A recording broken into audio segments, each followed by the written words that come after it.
Since the 19th century, the people of Venice, Ohio, relied on the Venice Bridge to cross the Great Miami River, a crucial connection for farmers, merchants, and townsfolk. The area had previously relied on a series of wooden-covered bridges, but in 1893, the last wooden-covered bridge was lost to arson.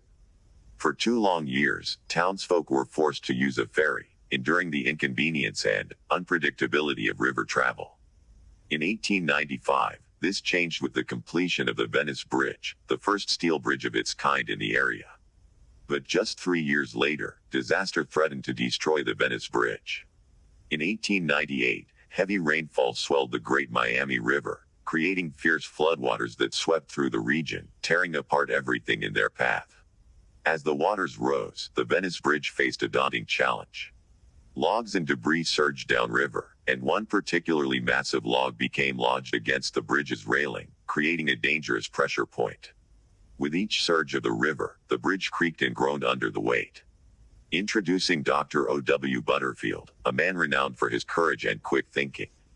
Coming from a legacy of bravery, his ancestor Jeremiah Butterfield of Venice had once captured notorious bandits, earning trust among the townspeople. But now, a different kind of threat loomed, a formidable enemy not of flesh and blood, but the relentless force of nature. Mr. Butterfield assessed the situation and devised a risky plan. Knowing the log would eventually tear the bridge apart if left unchecked, he gathered a few brave volunteers to assist him in a perilous task.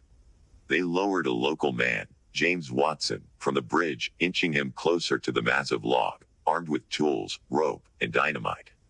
With remarkable precision, they drilled into the log, preparing it for an explosive solution.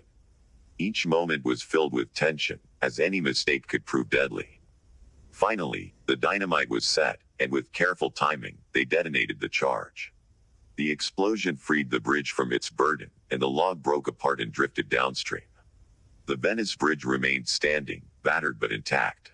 Mr. Butterfield's plan had worked, and he had saved the bridge, protecting the lifeline of his community.